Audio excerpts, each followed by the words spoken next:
Programme खिलाफ राय के साथ मैं हूं इफ्तिखार काजी।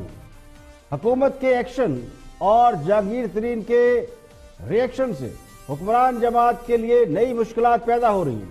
जहांगीर तरीन को मनाने या खामोश रहने और तसल्ली रखने के पैगामात लिए और दिए जा रहे हैं। हुक्मरान जमात के अंदर आटे और चीनी स्कैंडल से पैदा होने वाले इख्तलाफात आहिस्ता आहिस्ता जोर पकड़ रहे हैं। वुज़रा एक दूसरे पर इल्जाम तराशी कर रहे हैं और कहने वाले तो कहते हैं कि खास साहब को बताया गया था कि चीनी में 100-150 अरब रुपए की दिहाड़ी लग गई है। खान साहब ने जहांगीर तरीन से पूछा तो उन्होंने इनकार किया कि उन्होंने कोई दिहाड़ी लगाई है, लेकिन मामला अरबों रुपए का था। सो तहकीकात IB को सौंप दी गई। रिपोर्ट से पता चला कि असल माल शुगर मिल मालकान ने बनाया, लेकिन जहांगीर तरीन फिर भी नहीं माने तो FIA से तहकीकात कराई गई। तो FIA की एक रिपोर्ट जारी की गई जिससे जहांगीर तरीन नाराज हो गए और टीवी पर पार्टी के नजरियात और खान साहब की ख्वाहिशात का यानी पार्टी के अंदरूनी राज खुलकर बयान कर रहे हैं। तो जहांगीर तरीन को यह पैगाम दिया जा रहा है कि वो ज्यादा गुस्से में ना आए, फिलहाल खामोशी इख्तियार करें। टीवी चैनलों पर उनके इंटरव्यू और हैरान कुन इंकशाफात से तहरीक इंसाफ के आला हलकों में तशवीश की लहर पाई जाती है। जहांगीर तरीन निजी हलकों में भी और मीडिया पर भी आकर खान साहब पर नाराजगी का इजहार कर रहे हैं। राय का दावा यह है कि जहांगीर तरीन को इस बात पर गुस्सा है कि उनके खिलाफ लॉबी काम कर रही है। खान साहब और जहांगीर तरीन के मुश्तरका दोस्त कोशिश कर रहे हैं कि दोनों में गलतफहमी दूर कराई जाए। उन्हें यह भी पैगाम दिया गया है कि हुकूमत ने यह रिपोर्ट लीक नहीं की, बल्कि यह रिपोर्ट पावर कॉरिडोर की तरफ से सामने आई है, जिसका मतलब यह है कि पावर कॉरिडोर में जहांगीर तरीन का असर और रसूख नहीं रहा। इसके बावजूद सिर्फ सब्सिडी और गंदम एक्सपोर्ट करने की इजाजत देने के मामला सामने लाए जा रहे हैं। चीनी की कीमत में मुनाफाखोरी का मामला साइडलाइन कर दिया गया है, जिसके बारे में अपोजिशन और मीडिया में 100 अरब से 150 अरब रुपए कमाए जाने का दावा किया जा रहा है। खुद खान साहब को भी इसी किस्म की रिपोर्टें दी गई थी। तो काबीना के इजलास में भी जहांगीर तरीन ग्रुप और बनी गाला ग्रुप में तेज जुमलों का तबादला हुआ। जहांगीर तरीन ग्रुप का मौकफ ये है कि चीनी की एक्सपोर्ट करने की इजाजत जहांगीर तरीन ने नहीं दी। काबीना के इजलास में भी जहांगीर तरीन ग्रुप और बनी गाला ग्रुप में तेज जुमलों का तबादला हुआ। जहांगीर तरीन ग्रुप का मौकफ ये कि चीनी की एक्सपोर्ट करने की इजाजत जहांगीर तरीन ने नहीं दी। असद उमर से कहा गया कि वो इसकी जिम्मेदारी कबूल करे, जबकि असद उमर ने मुराद सईद पर यह इल्जाम लगाया कि जिस काबीना ने यह इजाजत दी खुद मुराद सईद उसका हिस्सा थे। अब इसके अलावा एक थ्योरी यह चल रही है कि जहांगीर तरीन को कट टू साइज करने के लिए रिपोर्ट जारी या लीक कराई गई है। जहांगीर तरीन को इमरान खान के बाद तहरीक इंसाफ का सबसे ताकतवर लीडर समझा जाता है, जो माली तौर पर भी यानी फाइनेंशियली मजबूत है। अब जो हल्के इन हाउस तब्दीली के फार्मूले की हिमायत करते रहे हैं या अब भी करते हैं, वो जहांगीर तरीन को एक बड़ी रुकावट भी समझते हैं। जहांगीर तरीन हर सूरत इमरान खान के वज़ीर-ए-आज़म रहने के हामी रहे हैं, जबकि पार्टी के अंदर उनके मुखालिफ धड़े में वज़ारत उज़्मा के कई उम्मीदवार मौजूद हैं। तो एक तरफ तो कुछ हल्के खान साहब और जहांगीर तरीन में बज़ाहिर पैदा होने वाले इख्तिलाफात को खत्म करने की कोशिश कर रहे हैं और पैगाम रसानी भी कर रहे हैं, जबकि दूसरी तरफ इस मामले को मजीद हवा देने की कोशिश की जा रही है। ये खबरें फैलाई जा रही है कि जहांगीर तरीन के हवाले से रिपोर्ट खान साहब की मर्जी से जारी हुई है और खान साहब ने कहा है कि जहांगीर तरीन इक़्तिदार छोड़कर कहीं नहीं जाएगा। यह खबर ज़राए के हवाले से हुकूमत के हवायती चैनल पर चलाएगी, जिसका मकसद बज़ाहिर मामलात को हवा देने के सिवा कुछ नजर नहीं आता। अब एक तवील अरसे बाद अपोजिशन मंजर आम से गायब नजर आती है। इस पूरे मामले में अपोजिशन का कोई किरदार नहीं रहा, बल्कि अपोजिशन का किरदार खुद हुकूमत ने अपने हाथ में ले लिया है। एक तरफ आटा और चीनी के स्कैंडल की हिमायत करने वाले हैं, तो दूसरी तरफ वो है जो ये कह रहे हैं कि सुलह हो जाएगी। यानी एक तरफ हुकूमत खुद कह रही है कि स्कैंडल में मुलव्वस होने वालों को नहीं छोड़ेंगे, जबकि दूसरी तरफ हुकूमत के बहुत से लोग इस बात का दिफा कर रहे हैं, बल्कि कौम को खुशखबरी दे रहे हैं कि इस रिपोर्ट की वजह से खान साहब और जहांगीर तरीन में फासले नहीं होंगे। एक दिन में ये कहना कि इमरान खान और जहांगीर तरीन में फासले हो जाएंगे, मेरा नहीं ख्याल। जहांगीर तरीन एक अहम शख्सियत है PTI की, थोड़ा बहुत ऊंच नीच हुई है, 25 तारीख के बाद फैसला हो जाएगा इन दोनों हजरात का। सवाल ये कि अगर रिपोर्ट के मुताबिक जहांगीर तरीन कसूरवार हैं, तो फिर ताल्लुकात ठीक रहने का दावा किन बुनियादों पर किया जा रहा है? क्या ये इस बात का भी पैगाम है कि बात इससे आगे नहीं जाएगी, जो कुछ हो गया है उसी पर ही इक्तफा कर लिया जाएगा? प्रोग्राम में और भी अहम मौज़ूआत शामिल हैं, देखते हाईलाइट। अल्टीमेटली क्या हुआ कि उनको खुद भी जाना पड़ गया, क्योंकि जब आप पॉलिटिकल आइसोलेशन में जाते हैं तो फिर आपके साथी ही काम आते हैं। तो इस वक्त तो इमरान खान पूरी ताकत में है, लेकिन जब कभी उन्हें कोई चैलेंज दरपेश होगा उस वक्त उन्हें ये सियासी साथी याद आएंगे। मैं बिल्कुल ओपनली कहता हूँ, कीमतें बढ़ी जो कि नहीं बढ़नी चाहिए थी, आटे की शॉर्टेज हुई जो कि नहीं होनी चाहिए थी। प्राइम मिनिस्टर ने फैसला किया कि इसकी इंक्वायरी होगी, प्राइम मिनिस्टर ने फैसला किया कि ये इंक्वायरी पब्लिक होगी। किसी और पे इल्जाम लगाना जो है मुझे उसकी समझ मंतक। आजम खान, देखें इमरान खान का अपना इम्तहान है। देखें इसमें तो कोई शक नहीं कि ये सारी कार्रवाई इमरान खान ने की। ये सारी रिपोर्टिंग जो ये अब नई बात बता दी गई कि ये लीक हुई है, खान ने खुद भेजी रिपोर्ट, ये जारी की, और ये खान का अपना इम्तहान है। ये गेंद जो है इमरान खान की डी में है। इल्ज़ाम है ये वो सही है। इल्ज़ाम ये है कि देखिए आपने सब्सिडी ली, आपने इंटरनेशनली एक्सपोर्ट की, क्या आपके पास एक्सेस शुगर थी? नंबर वन, अगर एक्सेस नहीं थी तो फिर ये एक्सपोर्ट क्यों? देखिए जो अगर जुर्म हुआ है, जुर्म ये हुआ है कि लोकल मार्केट में प्राइस क्यों बढ़ी, ये जुर्म है। कि मतलब कि क्या इस सब्सिडी देने से, एक्सपोर्ट करने से ये जो कीमत बढ़ी और आम आदमी को इतनी महंगी, जो आपने फरमाया अभी शुरू में 12 रुपए ज़्यादा देनी पड़ी। असल में जो है वो कसूरवार वो लोग हैं जिन्होंने ये एक गलत फैसला किया और उस गलत फैसले की पादाश राणा साहब एक्चुअली परसेप्शन ये उभर रहा है, वो लुट गया। राणा साहब परसेप्शन ये उभर रहा है कि जहांगीर तरीन साहब जो है उनकी पार्टी पे गिरफ्त है, वो बहुत से पॉलिटिकल फैमिलीज को तोड़कर पीटीआई के अंदर। कितना फोरेंसिक रिपोर्ट से तल्लक था, है या नहीं है, पहला रमजान होगा, फोरेंसिक रिपोर्ट भी होगी और इस कोरोना का भी फैसला हो जाएगा कि इसने कितना ऊपर जाना है या कितना नीचे आना है। 25 के बाद आनी चाहिए थी, ये थी ऐसा ही था ख्याल। और वजीर आजम ने इस हवाले से क्या कहा? नहीं, मेरे लिए तो नहीं, मेरा किस तरह मुझे पुरानी बैकग्राउंड का सारी का पता है, जो कैबिनेट में डिस्कशन होती रही, जो मुआशी टीम की मीटिंग में भी हुई। 25 के बाद जो रिपोर्ट आनी है, जो एक्शंस लेने हैं, वो तो इदारे अपना काम करेंगे। हमें ये इस वक्त इसके ऊपर एक प्रॉपर इसके अंदर ब्रेनस्टॉर्मिंग करनी चाहिए, थिंकिंग करनी चाहिए कि आया ये एक नफे का सौदा है या घाटे का सौदा है, और रियासत को फ्यूचर में इस पर क्या करना चाहिए। बिकॉज देखिए, आपको ग्रेजुअली आपने एक पूरा रीजन हमारे मुल्क का गन्ने की काश्त में चला गया है। और मुल्क भर में कोरोना के तस्दीक शुदा मरीजों की तादाद बढ़ती जा रही है। ये तादाद 4000 से बढ़कर 4072 हो गई, जबकि मजीद 5 अफराद कोरोना के हाथों जिंदगी की बाजी हार गए, जिसके बाद हलाकतों की मजमूई तादाद 60 हो गई, जबकि 25 मरीजों की हालत तशवीशनाक है। इसके अलावा सिंध में लॉकडाउन की खुल्लम खुल्ला खिलाफ वर्जी शुरू कर दी। मामला पुलिस के कंट्रोल से बाहर होते जा रहे हैं, जबकि लाहौर समेत पंजाब के भी कई शहरों में लॉकडाउन पे काबू, यानी लोगों पे काबू नहीं पाया जा सकता और लॉकडाउन की सूरत हाल खराब हो रही है। इस बात का इम्कान किया जा रहा है कि लॉकडाउन की मियाद में तौसी कर दी जाए। गुज़श्ता 24 घंटों के दौरान मुल्क भर में कोरोना के 3076 मुश्तबा मरीजों के टेस्ट किए गए, जिनमें से 208 में कोरोना वायरस निकला। पंजाब में कोरोना वायरस के मरीजों की तादाद 2000 से ज्यादा हो गई है और पंजाब में मरीजों की कुल तादाद 2030, सिंध में 986, बलूचिस्तान में 206, खैबर पख्तूनख्वा में 527, आजाद कश्मीर 19, इस्लामाबाद 83, गिलगित बल्तिस्तान में 212 अफराद में कोरोना वायरस के मौजूद होने की तस्दीक हुई है। इसके अलावा इराक में फंसे हुए 136 ज़ायरीन को कौमी एयरलाइन से वतन वापस ले आया गया है। कराची समेत सिंध में शब बरात पर लॉकडाउन की खिलाफवर्जी रोकने के लिए सख्त इकदाम किए गए, जबकि महकमा औकाफ और मजहबी और पंजाब ने भी शब बरात के लिए कोरोना एडवाइजरी जारी की है, जिसके मुताबिक तिब्बी माहिरीन की हिदायत, उलमा कराम की रहनुमाई और रोशनी में तमाम मसाजिद में शब बरात यानी आज जुमेरात, बुध और जुमेरात की दरमियानी शब के रवायती इज्तिमात को मौकूफ कर दिया गया है और लोगों से कहा गया कि अपने घरों में रहकर इनफरादी तौर पर इबादत करें। जिला पंजाब उस्मान मुर्जा ने शहरियों से घरों में रहने की अपील की है। कोयटा में यंग डॉक्टर एसोसिएशन ने अपनी सर्विसेज एक्टिव कर दी है, सर्विसेज बहाल करने का ऐलान कर दिया है, जबकि आलमी वबा कोरोना वायरस पर काबू पाने के लिए चीन से मजीद इमदादी सामान पाकिस्तान पहुंच गया। दुनिया भर के 209 ममालिक में कोरोना वायरस से मरने वालों की तादाद 82,000 से तजावज कर गई है। 14,31,706 अफराद में कोरोना वायरस के मुस्बत असरात हैं।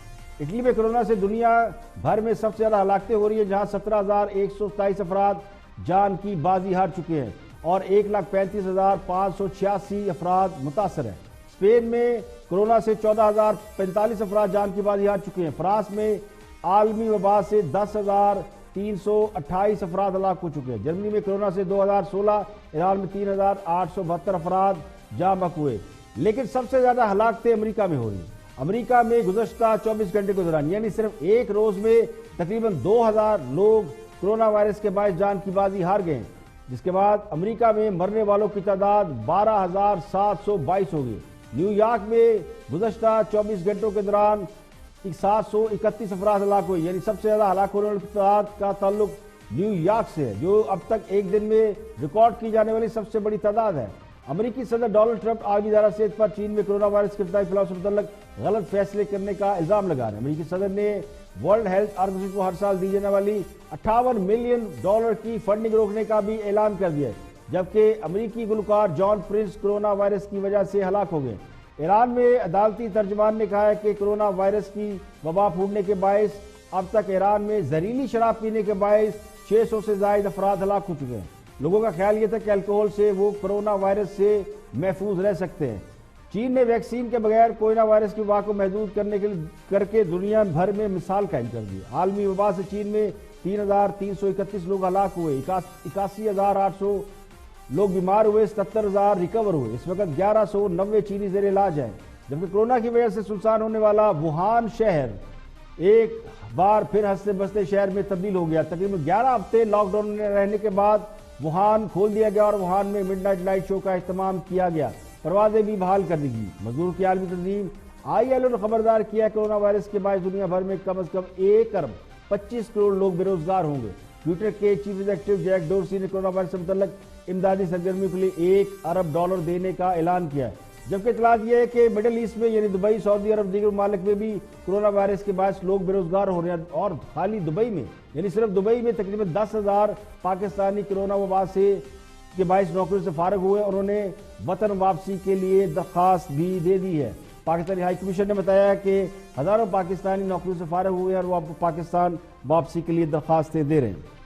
यहाँ पे लेंगे एक ब्रेक और ब्रेक के बाद वापस आएंगे तो और भी हम मौजूद आपके साथ शेयर करेंगे। कर्जों पर इंक्वायरी कमीशन की रिपोर्ट भी आ गई है, वो भी आपके साथ शेयर करेंगे। एक ब्रेक के बाद हाजिर होते हैं।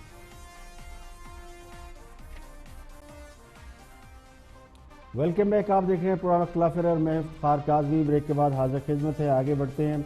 शेर रशीद वाकई जो रेलवे है गुफ्तगू कर रहे हैं इसी मौजू के ऊपर, आटा चीनी स्कैंडल के ऊपर, और 25 अप्रैल को हुकूमत ने फॉरेंसिक रिपोर्ट आने का और उसके बाद कार्रवाई करने का ऐलान किया। तो शेर रशीद साहब इसके हवाले से क्या कहते हैं, जरा उनकी भी गुफ्तगू सुनते हैं।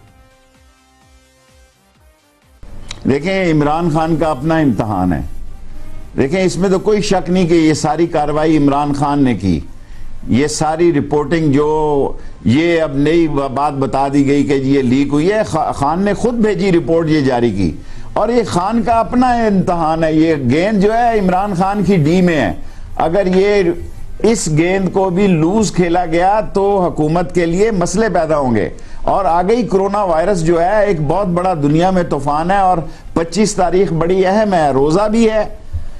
25 तारीख को इसकी फोरेंसिक रिपोर्ट भी है, और 25 तारीख तक कोरोना का भी फैसला हो जाना है कि हमारे यहाँ ये कितनी फैलनी है। और आगे 30 से 60 दिन बड़े अहम होंगे पाकिस्तानी सियासत के, क्योंकि अगर हम लोगों के म्यार पर पूरे ना उतर सके और लोगों की आसें उम्मीदें हमने ना निभाई और हमने लोगों को सही तरह हैंडल ना किया, सही तरह टैकल ना किया और लोगों तक इमदादें ना पहुंची, तो हमारे लिए भी मसले पैदा हो सकते हैं। हमारा कोई रिश्तेदार नहीं है, लेकिन इमरान खान ने आज कैबिनेट में यह कहा कि मैं इन चीनी और आटे वाले को नहीं छोड़ूंगा, और अगर इनमें हिम्मत है तो ये रेट बढ़ा के बताएं। रमजान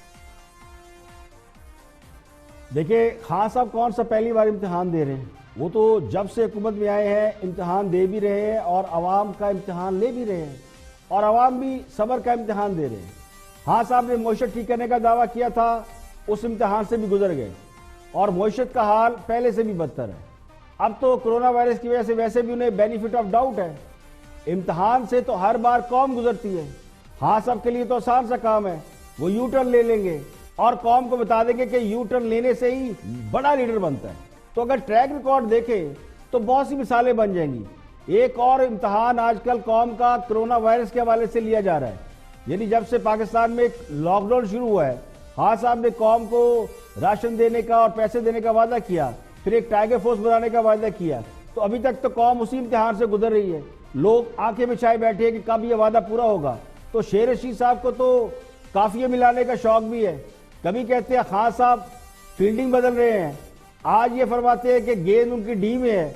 अब पता नहीं वो खान साहब को कभी क्रिकेट का खिलाड़ी समझते हैं और कभी उन्हें हॉकी का फुल बैक बना देते हैं। उसके बाद पता नहीं किसी और खेल की बारी आएगी। तो अभी उन्होंने कहा कि बॉल खान साहब की डी में है, तो खान साहब ने फैसला करना है, तो ये खान साहब का इम्तिहान है। लेकिन इसके बाद फिर उन्होंने कहा कि वो क्रिकेट के खिलाड़ी हैं और स्लिप का फिल्टर बदल रहे हैं।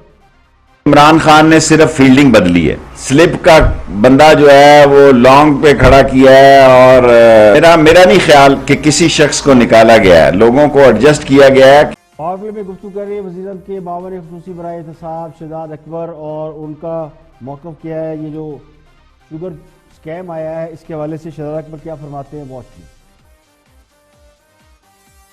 25 के बाद आनी चाहिए थी, ये थी ऐसा ही था ख्याल। और वजीर आजम ने इस हवाले से क्या कहा?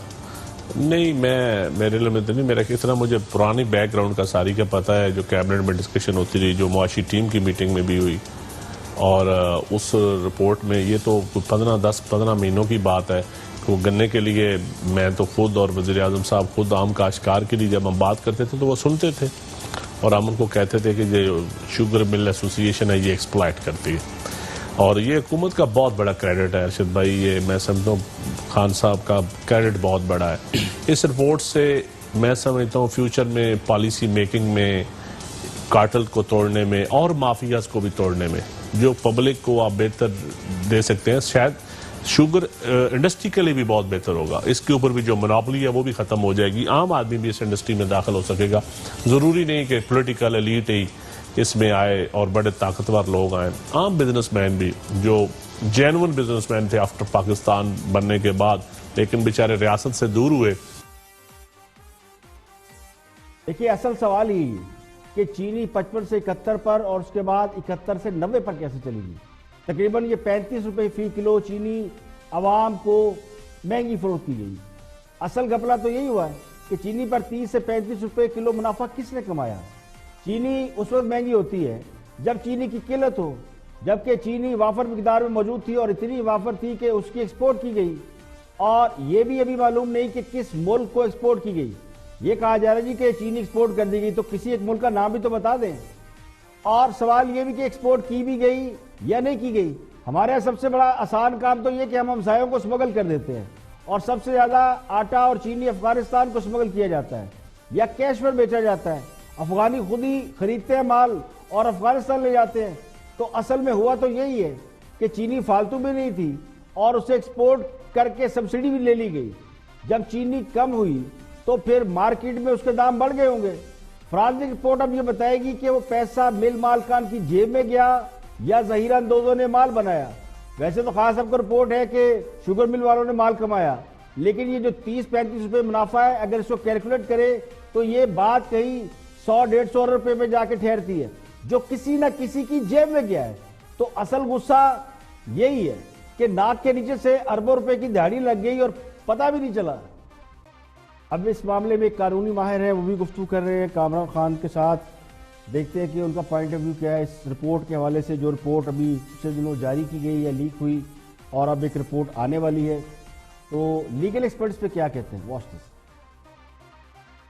इल्ज़ाम है ये वो सही है। इल्ज़ाम ये है कि देखें आपने सब्सिडी ली, आपने इंटरनेशनली एक्सपोर्ट की, क्या आपके पास एक्सेस शुगर थी? नंबर 1, अगर एक्सेस नहीं थी तो फिर ये एक्सपोर्ट क्यों? देखिए जो अगर जुर्म हुआ है, जुर्म ये हुआ है कि लोकल मार्केट में प्राइस क्यों बढ़ी, ये जुर्म है। कि मतलब कि क्या इस सब्सिडी देने से, एक्सपोर्ट करने से ये जो कीमत बढ़ी और आम आदमी को इतनी महंगी, जो आपने फरमाया अभी शुरू में 12 रुपए ज़्यादा देनी पड़ी, क्या इसके पीछे कोई मुहर्रकात थे? क्या ये मिल मालकान ने इसके अंदर कोई गेम किया है कि उन्होंने एक्सपोर्ट भी की, उसमें पैसे भी कमाए, नेक्स्ट पैसे पाकिस्तान को मिले, नेक्स्ट फॉरेन एक्सचेंज कमाया होगा हमारे मुल्क ने उसकी वजह से।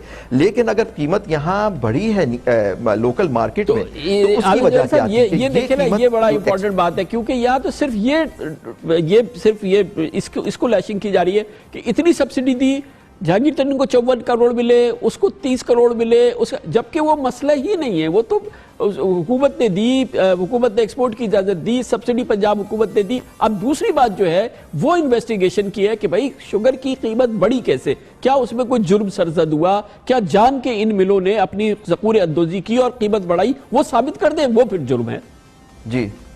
वो है देख, अगर जखीरा अंदोजी की दूसरी बात जो बड़ी इंपॉर्टेंट बात है, क्या आया ये एक्सपोर्ट हुई भी है या नहीं, ये दो चीजें देखनी है, जिस पे फोरेंसिक रिपोर्ट आनी है कि ये लोकल मार्केट में कीमत क्यों बढ़ी, क्या उसके पीछे कोई जुर्म है, उसको मार्केट को मैनिपुलेट किया गया, उसको देखना है। और दूसरी क्या एक्सपोर्ट हुई, क्योंकि देखिए अफगानिस्तान में एक्सपोर्ट जो होती है वो मेरे ख्याल से बिल ऑफ एंट्री लेडिंग इस पे नहीं होती है, वो तो कैश के बेसिस पे होती होगी, तो वहां देखना है कि ये पेपरों पे एक्सपोर्ट हुई है या वाकई एक्सपोर्ट हुई, ये दो चीजें देखनी है। अगर ये दो चीजों की रिपोर्ट आ जाए या उस पर इन्वेस्टिगेशन पे कोई रिपोर्ट आती है तो फिर आपके खिलाफ, इन लोगों के खिलाफ केस बनता है, लेकिन उसको फिर भी साबित अदालत में ही करना पड़ेगा। मेरा ये व्यू है कि जिस तरह से बात हो के सबकी इतनी बेइज्जती, माफ कर मैं उससे कह रहा हूँ कि किसी को उसका पॉइंट ऑफ व्यू सुने बगैर उसको आपने उसकी पगड़ी उछाल दी, उसकी इज्जत कर बेइज्जती। 3 दिन से 4 दिन से जब से रिपोर्ट आई है उसके बाद से उन लोगों उनके खिलाफ एक प्रोपेगेंडा है कि 56 करोड़ उन्होंने ले लिए, फलाने को कितने, लेकिन ये गवर्नमेंट ने उनको दिया और काबीना ने अप्रूव किया है। तो इसमें अगर दिया गया है तो क्या उनको, क्या काबीना को गलत रिपोर्ट दी गई, इसमें ब्यूरोक्रेट शामिल थे, क्या उन्होंने वो रिपोर्ट गलत दी, और अगर इन रिपोर्ट दी तो प्राइम मिनिस्टर और कैबिनेट ने के सामने सही फैक्ट्स रखे गए या नहीं, क्या उनको भी मिसगाइड किया गया या नहीं, ये सारी चीज। देखिए सवाल ये कि जब हुकूमत इस बात का दावा करी कि ये रिपोर्ट हुकूमत मंजर-ए-आम पर लेकर आई है, यानी हुकूमत ने जारी की है, जिसमें जहांगीर तरीन का नाम सबसे ऊपर था, तो जहांगीर तरीन को खान साहब के बाद तरीके साहब में सबसे ज्यादा ताकतवर समझा जाता है। और इस रिपोर्ट में जिसके मुताबिक वो चीनी के बहरान या किल्लत के जिम्मेदार नहीं है, यानी अभी जो रिपोर्ट आई है उसमें तो सिर्फ ये कि फलां ने सब्सिडी ली है, यानी हुकूमत की मर्जी और काबीना की इजाजत से सब्सिडी हासिल की गई है। तो ऐसी रिपोर्ट जिसकी बुनियाद पर उनके खिलाफ या जिनके नाम है उनमें से किसी के खिलाफ भी कोई कार्रवाई नहीं हो सकती। महज इस रिपोर्ट को जारी करने का मकसद क्या है? तो इसका मकसद या तो जहांगीर तरीन को टारगेट करना है या उनकी ताकत को महदूद करने के सिवा और क्या हो सकता है। जहांगीर तरीन पर इस रिपोर्ट के हवाले से तो कोई इल्जाम साबित होता है या नहीं होता, ये बात की बात है, लेकिन आटा चीनी स्कैंडल में जब से उनका नाम आ गया है, खुद उनकी जमात के लोग उनसे डिस्टेंस कर रहे हैं। कोरोना वायरस की वजह से लोग पहले ही सोशल डिस्टेंस कर रहे हैं, तो इस स्कैंडल की वजह से डिस्टेंस और बढ़ गया है। अब जहांगीर तरीन साहब कुछ भी कर लें, उनको उनकी जमात के अंदर वापस वही पोजीशन नहीं मिल सकती जो उनके पास थी, क्योंकि रिपोर्ट के मामले में जो रिपोर्ट अभी आई है उसमें उन्हें बज़ाहिर खान साहब की हमायत हासिल नहीं है। अगर खान साहब दोबारा उन पर हाथ रख दें, जो जिसका इम्कान काफी हद तक है, तो वो फिर पार्टी के अंदर जरूर रहेंगे, लेकिन वो उतने ही ताकतवर होंगे, इसका इम्कान ना होने के बराबर है। तो तस्वीर का एक दूसरा रुख ये भी हो सकता है कि जहांगीर तरीन बहुत ताकतवर आदमी थे और उन्हें एक रिपोर्ट की बुनियाद पे कट टू साइज करके बैलेंस कर दिया गया। यहाँ पे लेकिन ब्रेक, और ब्रेक के बाद जब वापस आएंगे और भी हम मौजूद आपके साथ शेयर करेंगे, हमारे साथ होंगे। वेलकम है, आप देख रहे हैं प्रोग्राम इख्तिलाफ राय और मैं इफ्तिखार काज़ी। ब्रेक के बाद हाजिर खिदमत होते हैं। जहांगीर तरीन साहब ने अपने रिपोर्ट जारी होने के बाद ये जो आटा चीनी स्कैंडल या फूड स्कैंडल की रिपोर्ट आई, उसके बाद इल्ज़ाम लगाया था कि वज़ीर-ए-आज़म के प्रिंसिपल सेक्रेटरी आज़म खान इस मामले में उनके पीछे है। तो शफकत महमूद उसकी वजाहत कर रहे हैं या बता रहे हैं कि क्या वाकई जहांगीर तरीन के इल्ज़ामात में कोई सदाकत है या नहीं है। वो साहब ये आप बताएं आखिर में कि जो जहांगीर तरीन साहब अब कहते फिर रहे हैं मेरी लड़ाई इमरान खान के साथ नहीं आजम खान के साथ है, तो वजीर आजम का जो प्रिंसिपल सेक्रेटरी है आजम खान एक ब्यूरोक्रेट है, उसकी क्या ताकत वजीर आजम से ज्यादा होती है कि वो जहांगीर तरीन के खिलाफ ये सारा कुछ मैनिपुलेट कर रहा है? नहीं, देखें, किसी के खिलाफ वाली बात नहीं थी।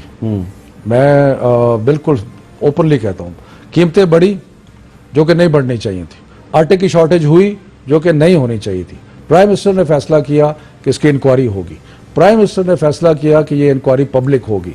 किसी और पे इल्जाम लगाना जो है मुझे उसकी समझ मंतक, आजम खान पे जो इल्जाम लगा रहे हैं मुझे उसकी मंतक समझ नहीं आती। गैर मंतकी है ना ये, मुझे गैर मंतकी इसलिए है कि किसने फैसला किया कि जिस वक्त शॉर्टेज हुई और ये आटे की शॉर्टेज हुई, कीमतें बढ़ी, तो प्राइम मिनिस्टर ने फैसला किया और प्राइम मिनिस्टर रिपोर्ट रिलीज की और ये 25 तारीख को जो रिपोर्ट आएगी उसमें सारा कुछ क्लियर हो जाएगा।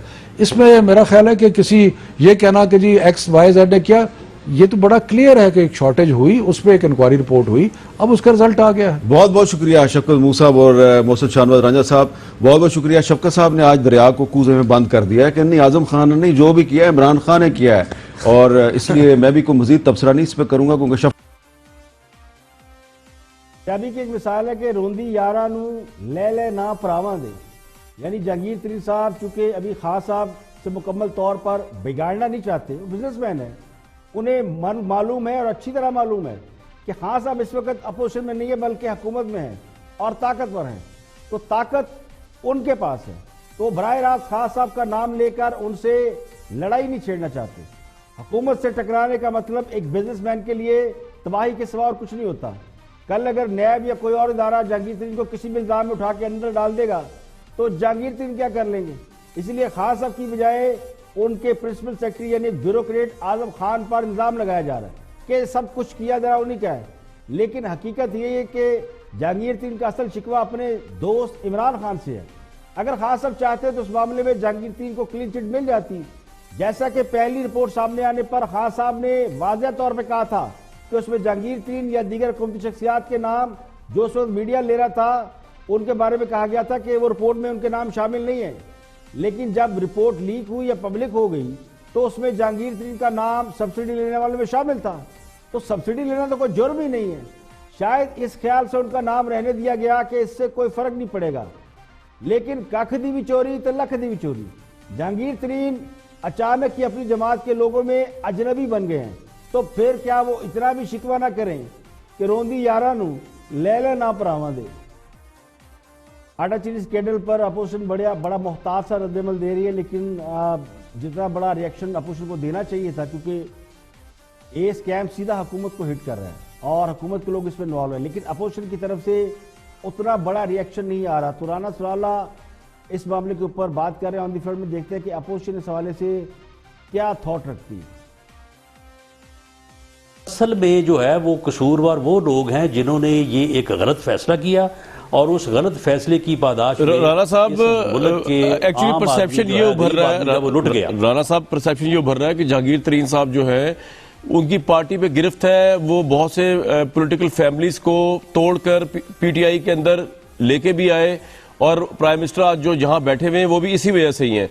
तो ये जो कैबिनेट थी इन्होंने अगर बेनिफिट दिया है तो वो जहांगीर तरीन को दिया है, ये परसेप्शन उभर रहा है। और जहांगीर तरीन की ऑब्वियसली कॉन्फ्लिक्ट ऑफ इंटरेस्ट है। नहीं कहती, नहीं रिपोर्ट ये नहीं कह रही। और अगर ये रिपोर्ट कहेगी तो फिर ना सिर्फ जहांगीर तरीन साहब जो है कसूरवार ठहरेंगे बल्कि फैसला करने वाले भी कसूरवार ठहरेंगे।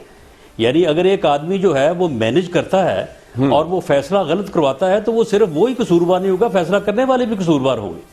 ये बात सही है, ये आपके पॉइंट में बहुत वजन। तो आपको क्या लगता है कि ये कोई अपना कुर्बानी का बकरा बना दिया गया जहांगीर तरीन साहब को, सिर्फ उनका नाम ज्यादा हाईलाइट करके मीडिया में और ज्यादा उनके ऊपर डाल के तो कैबिनेट को बचाया जा रहा है इसमें से? आप ये कहना चाह रहे हैं राणा साहब? मेरा ख्याल है कि जहांगीर तरीन साहब की ये बात दुरुस्त है कि इस रिपोर्ट को एक मुख्तलिफ अंदाज में, जबकि ये रिपोर्ट वो है नहीं, मुख्तलिफ अंदाज में इसको लीक करके या जारी करके जो है वो जहांगीर तरीन साहब को हिट करने की कोशिश की गई है और साथ ही जो है ये यानी सामने लाने की कोशिश की गई कि वाह जी वाह गवर्नमेंट ने कितना बड़ा काम कर दिया, इमरान खान साहब का कद बढ़ गया, ये तो ऐसे ही है जैसे वर्ल्ड कप उन्होंने जीत लिया, ये तो पाकिस्तान में इससे पहले कभी हुआ ही नहीं है। हालांकि ऐसा करने वालों ने बहुत बड़ी हमाकत की है, उन्होंने एक ऐसा कदम उठाया है कि इस कदम का अल्टीमेट शिकार जो है वो वज़ीर आज़म खुद होगा और वो ECI में जिन लोगों ने फैसला किया वो होंगे। इसका अल्टीमेट जो है वो वहाँ पे जाके गिरना है।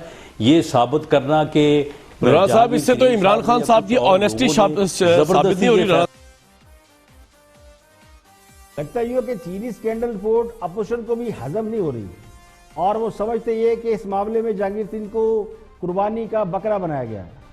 हाँ साहब ने पावर कॉरिडोर में अपनी गिरती हुई साख को बचाने की कोशिश की है, जिन्होंने खान साहब पर आटे और चीनी बहरान की तहकीकात के लिए शायद कोई दबाव या सिर्फ इस्तेमाल किया, तो अपोजिशन के लोग जो खुद भी हुकूमतों का हिस्सा रहे हैं बल्कि हुकूमत रहे हैं, उनका ख्याल ये कि जहांगीर तरीन का पत्ता साफ किया गया है।